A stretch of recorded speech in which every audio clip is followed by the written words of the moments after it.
Good morning student.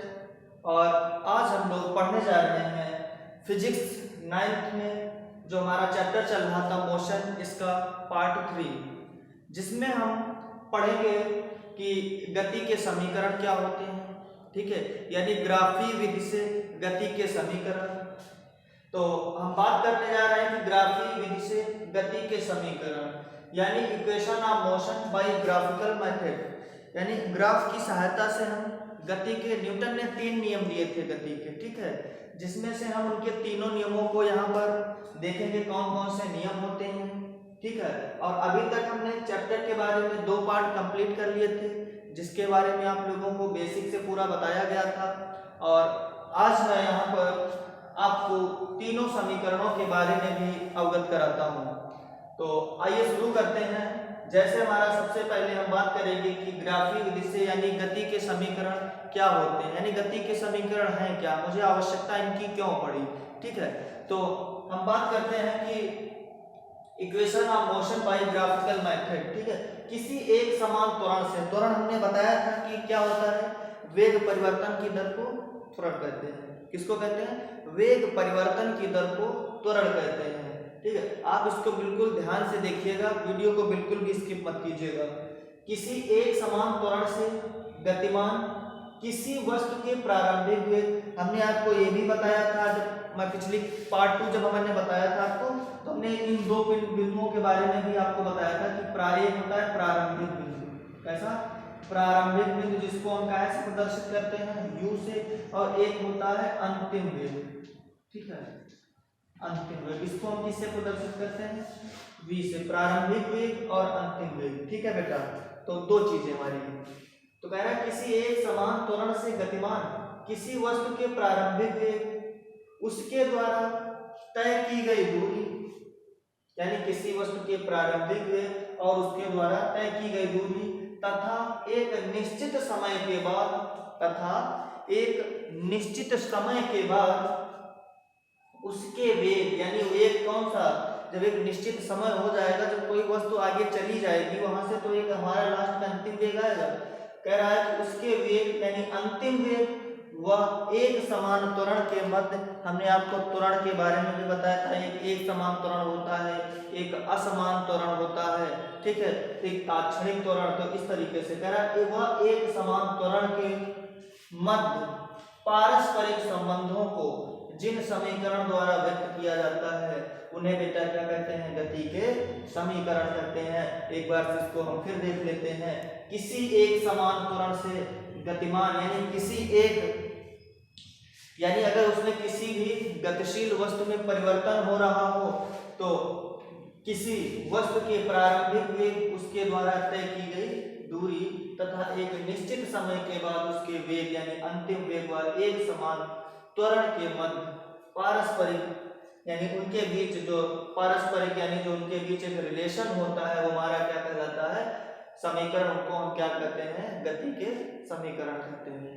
ठीक है, तो अब हम बात करें कि गति के समीकरण वो कौन कौन से हैं और कैसे कैसे गति के हमारे समीकरण हैं। तो हमारा हमें उन समीकरणों, यानी ऐसे कौन से समीकरण हैं जिनके बारे में मुझे अभी अध्ययन करना है। तो ये सबसे पहला हमारा आता है v बराबर u प्लस at। ठीक है, और सेकेंड हमारा आता है s बराबर, बोलिए है किसी को जानकारी। दूसरा समीकरण हमारा आता है s बराबर ut, s बराबर ut plus half at square. ठीक है, ये हमारा दूसरा समीकरण आता है। इसी प्रकार से हमारा तीसरा समीकरण है, जो तीसरा इक्वेशन है, वो भी आता है v स्क्वायर बराबर u स्क्वायर प्लस 2ac। ठीक है, v स्क्वायर बराबर, तीसरा हमारा समीकरण आता है v स्क्वायर बराबर u स्क्वायर प्लस 2as। ठीक है, तो कुछ इस तरीके से, यानी हमारे ये तीनों समीकरण, 3 इक्वेशन, जिसके बारे में मुझे सबसे पहले पढ़ना होता है। जो हमारा v equal to u plus at होता है, ये वेग से संबंधित होता है, ठीक है। काहे से संबंधित होता है? वेग से संबंधित होता है, ठीक है। और ये हमारा काहे से होता है? एक तो हमारा वेग से होता है, एक हमारा वेग से होता है, ये हमारा, ठीक है, वेग संबंध यानी वेग समय के संबंध के लिए समीकरण, और ये हमारा दूसरा समय स्थिति संबंध के लिए, ठीक है, समय की स्थिति संबंध के लिए, ठीक है। वेग स्थिति, वेग समय स्थिति, ठीक है, और ये समय, और लास्ट वाला हमारा भी जो होता है वो एक वेग स्थिति संबंध के लिए हमारा थर्ड इक्वेशन भी होता है। तो हम यहाँ से सबसे पहले बात करेंगे कि v इक्वल टू, ठीक है, u प्लस ए टी, यानी वेग के लिए, वेग समय संबंध के लिए समीकरण, ठीक है।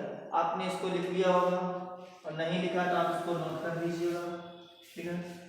v equal to u plus a t, और इसके बाद हम आपको सिखाने जा रहे हैं पहला समीकरण किस तरीके से हम इस न्यूटन के फर्स्ट लॉ का जो है डेरिवेशन करते हैं, ठीक है, कैसे प्राप्त करेंगे न्यूटन के फर्स्ट नियम को, ठीक है बेटा। तो अब बात करते हैं पहले नियम की, इसको आप नोट कर लीजिएगा।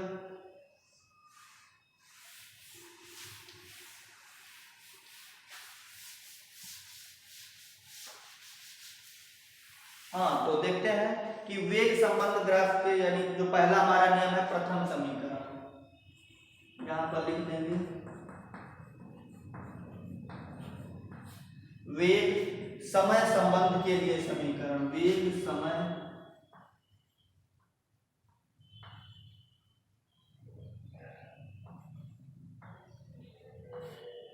वेग समय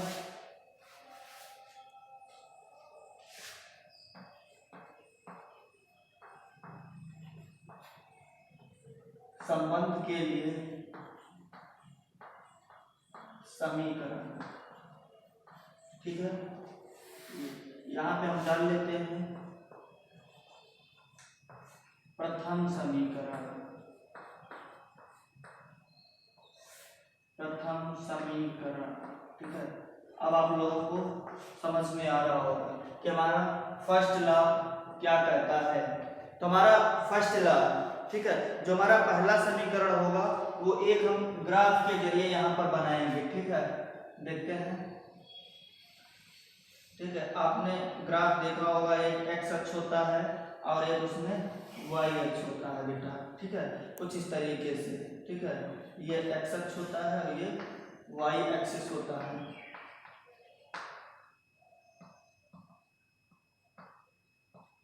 तो यहाँ पर इसको हम समय का कहते हैं, ठीक है, समय का ये t हो जाता है, ठीक है, और ये हमारा क्या हो जाता है, v हो जाता है बेटा, वेग, ठीक है। ये t और ये हमारा क्या हो जाता है, v हो जाता है, ठीक है। तो आगे यहाँ पर हम एक बिंदु ले लेते हैं, ठीक है, जिसका नाम हम a दे देते हैं, ठीक है, और यहाँ से एक पॉइंट हम ले लेते हैं जो हमारा होता है b, ठीक है, जहां पर वस्तु को जाना होता है। तो इस तरीके से हम डैश डैश करके नीचे को भी एक रेखा खींच देते हैं, ठीक है, ये कुछ इस तरीके से, ठीक है। इनके हम नामकरण कर लेते हैं, तो देखते हैं किस तरीके से इनके नामकरण किए जाते हैं। तो यहाँ पर हम देखते हैं कि ग्राफ के जरिए कुछ, ठीक है, ये हमारा जो एक क्रॉस रेखा यानी मूल बिंदु होता है, इसको हमने O मान लिया यहाँ पर, ठीक है, और ये हमारा, इसको हमने वेग माना था, और इधर वाले को हमने समय रेखा मानी थी, ठीक है।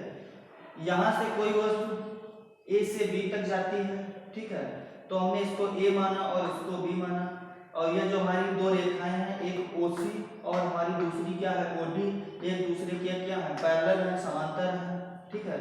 तो अब हम बात करते हैं इसकी थ्योरिटिकल पार्ट की। ये जो हमारा होता है, यहाँ पर हमने प्रारंभिक वेग इसका u माना, और इसका वेग हमने क्या माना, अंतिम वेग v माना, ठीक है। तो अब हम बात करते हैं यहाँ पर इसकी, इसको लिखने की। तो जैसे माना प्रारंभ में वस्तु का वेग कितना है u, माना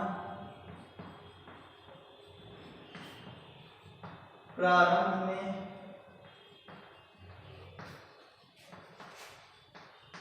वस्तु का वेग क्या है हमारा प्रारंभिक वेग u है। माना प्रारंभ में वस्तु का वेग क्या है हमारा u है, जो कि हमारा कहाँ है बिंदु A पर है, ठीक है। और t समय बाद वस्तु का वेग कितना होता है, यानी t समय बाद, देखिए जब t समय यहाँ तक हमारा t समय हमने माना है ना, तो यानी t समय बाद उसका वेग कितना हो जाता है। जब t समय, देखिए जब इसके समय में परिवर्तन होगा तो वेग में भी तो परिवर्तन होगा। हमने कहा था ना कि वेग परिवर्तन के दर को क्या कहते हैं त्वरण कहते हैं। तो यहाँ पर हमारा जब समय इतना समय बढ़ेगा तो उसका वेग भी तो बढ़ जाएगा। तो t समय बाद क्या होगा, t समय बाद वस्तु का वेग v हो जाता है।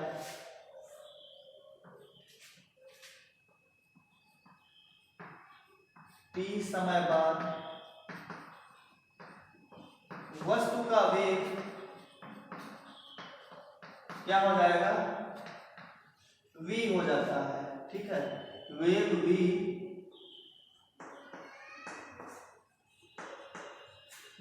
हो जाता है। जब t समय बाद उसका वेग v हो जाता है तो वेग एक समान दर a के साथ परिवर्तित होता है। तो वेग क्या होता है, एक समान दर के साथ परिवर्तित होता है। तो वेग एक समान दर के साथ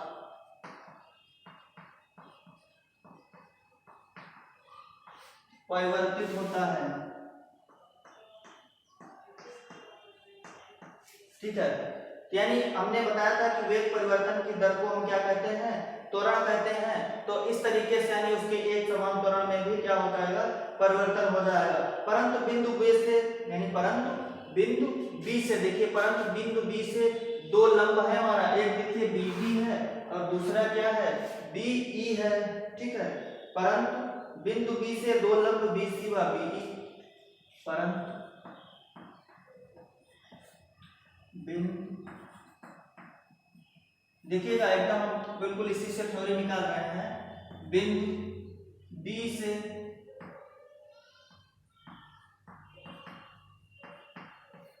दो लंब कौन कौन से हैं, एक तो देखो हमारा BC है, ठीक है।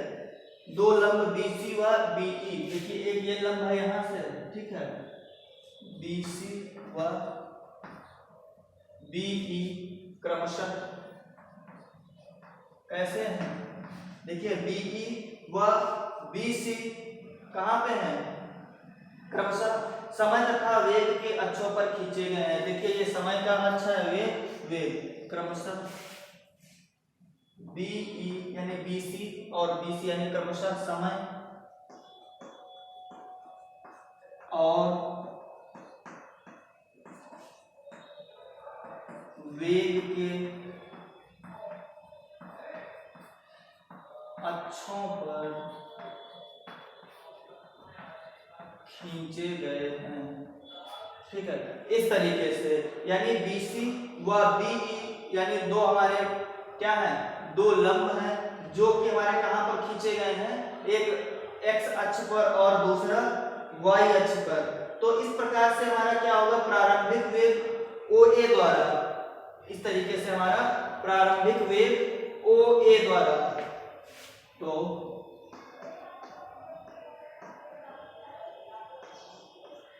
प्रारंभिक वेग OA यानी प्रारंभिक वेग OA के द्वारा, प्रारंभिक वेग OA के द्वारा अंतिम वेग BC के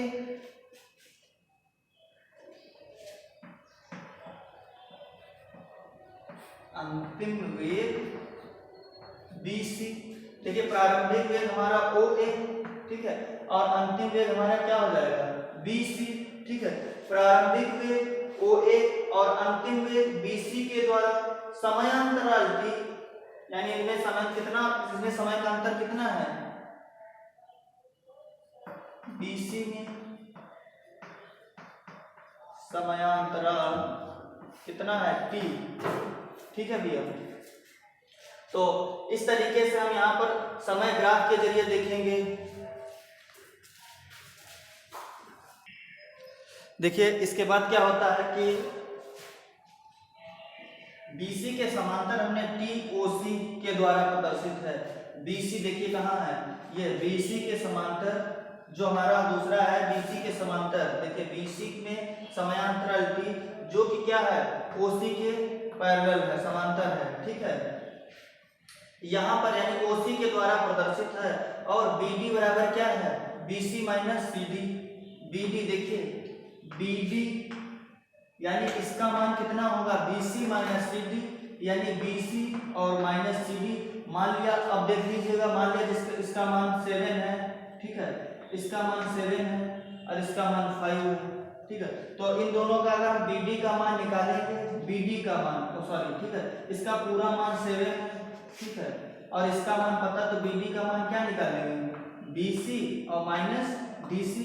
देखिए BC माइनस CD या DC, तो इस तरीके से हमारा मान निकल जाएगा यहाँ पर, ठीक है। इसीलिए हमने इसको क्या किया BD equal to BC minus CD, जो कि क्या है समयांतराल में, जो कि समयांतराल T में वेग परिवर्तन को क्या करता है प्रदर्शित करता है। तो इस प्रकार यदि OC के समांतर AD रेखा खींचे, यदि OC के समांतर देखिए O और C इसके अगर हम करें पैरेलल रेखा खींचे तो क्या होगा OC के समांतर, यानी OC के समांतर एक हम पैरेलल रेखा खींचते हैं, यानी पर यहाँ पर हम एक समांतर रेखा खींचेंगे तो BC बराबर हमारा क्या निकलेगा BC बराबर BD प्लस DC।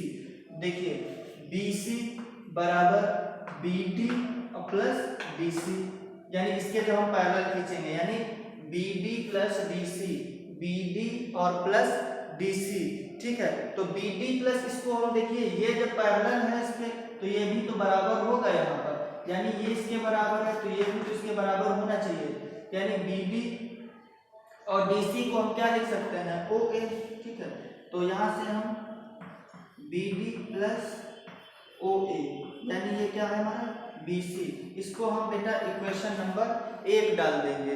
क्या डालेंगे इसको हम इक्वेशन नंबर 1, ठीक है। इसको जब हम इक्वेशन नंबर 1 डाल देंगे और इसके बाद हमारा क्या होगा अगला पॉइंट हमारा, ठीक है, कह रहा लेकिन BC, देखिए वहां चित्र में देखिएगा, लेकिन BC बराबर भी, देखिए BC का मान हमारा क्या है, लेकिन BC बराबर V तथा OA बराबर क्या होगा U।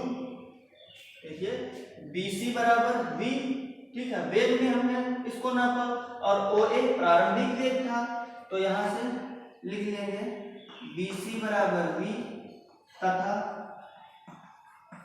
OA बराबर U। तो ये हमारे क्या है, ये प्रारंभिक मान है और अंतिम मान है, ठीक है। तो ये मान हम क्या करेंगे समीकरण में रख देंगे, यह मान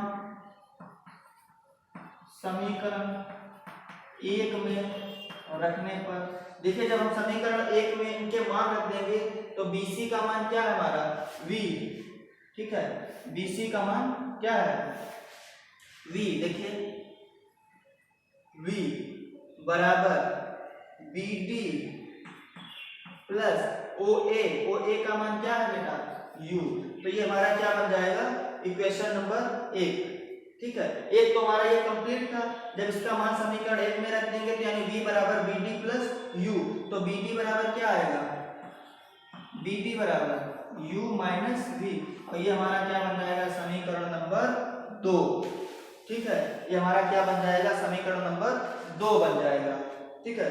यहाँ से BD की वैल्यू हमारी निकल आई, ये हमारा समीकरण 1 था और ये हमारा समीकरण 2 हो गया, ठीक है, जहां से हमको BC की वैल्यू प्राप्त हो गई, BD और BC की।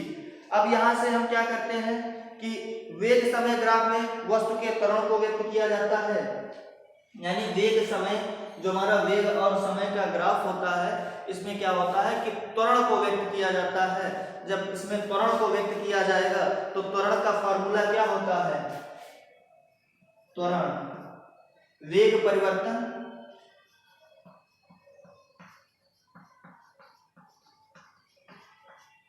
पहले आप लोग ये बताइए, आप लोगों को दिख रहा है कि नहीं दिख रहा है, बताइए कवर हो रहा कि नहीं कवर हो रहा पूरा, बोलिए दिख रहा कि नहीं दिख रहा, बताइए भाई।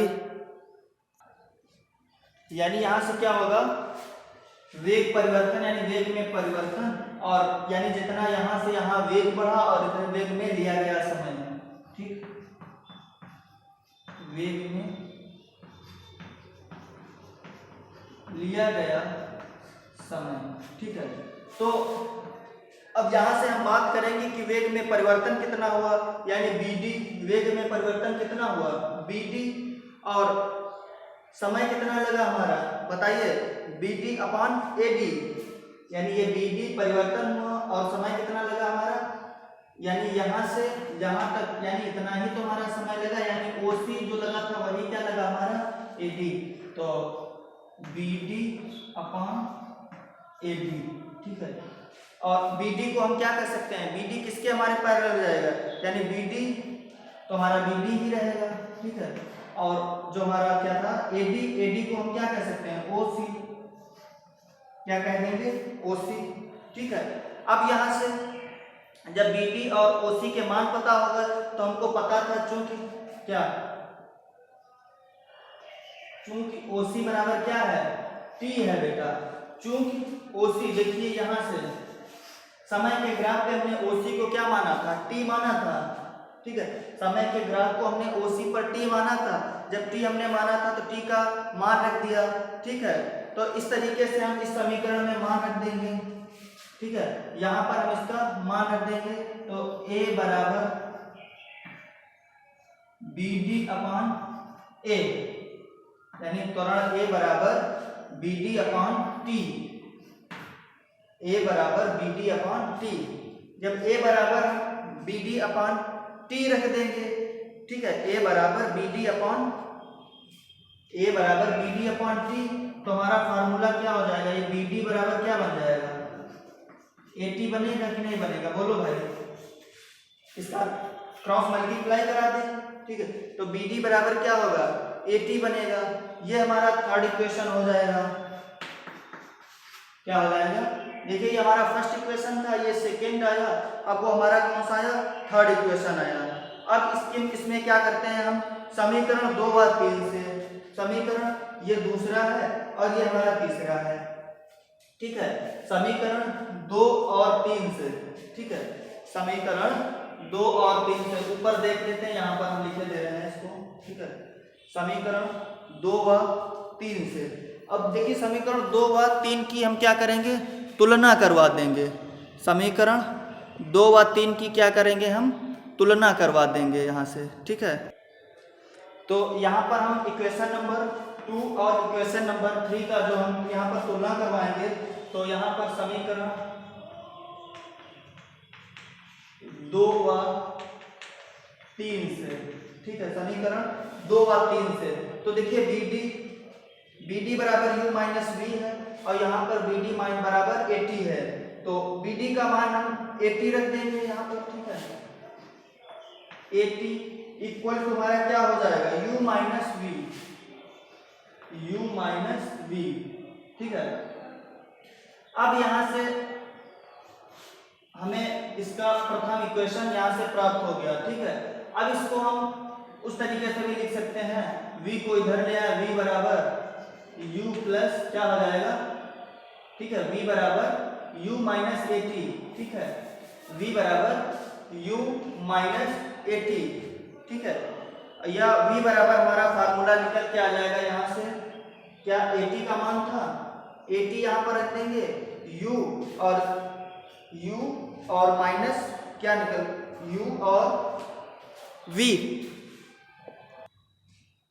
देखिए यहाँ पर हम क्या करते हैं कि जो समीकरण हमारा 3 था, यानी BD equal to V minus U, ठीक है, तो समीकरण 2 था और समीकरण 3 हमारा क्या BD बराबर AT, तो हम यहाँ से V माइनस U और बराबर इक्वल टू AT, तो V equal to U plus AT, ये जो हमारा फार्मूला है यही हमारा जो है प्रथम समीकरण है। यहाँ पर एक बार हम फिर से अच्छा रिवाइज कर लेते हैं इसको।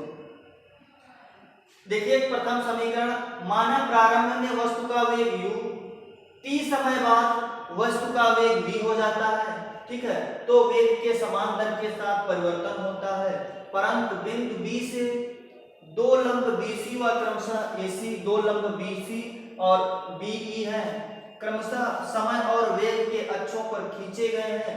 प्रारंभिक वेग OA के द्वारा अंतिम वेग BC में समयांतराल क्या है, T है। OC के द्वारा प्रदर्शित और BD बराबर क्या होगा हमारा, BC माइनस CD। BD बराबर BC माइनस CD, ठीक है। यानी DC समयांतराल में वेग परिवर्तन को दर्शाता है। कह रहा है यदि OC के समयांतराल, यदि कह रहा OC के समांतर AD रेखा खींचे, OC के समांतर AD, ठीक है। OC के समांतर एक पैरेलल रेखा हम खींचे AD, समझ रहे हैं ना। OC के पैरेलल एक AD रेखा खींचते हैं तो कह रहा है BC बराबर क्या होता है, BD plus DC। BD plus DC confirm हुआ कि ना। अब यहां से BC बराबर क्या होगा, BD plus OA, equation number 1, यानी BC बराबर BD plus OA, BD plus OA, OA ये वाला, ठीक है।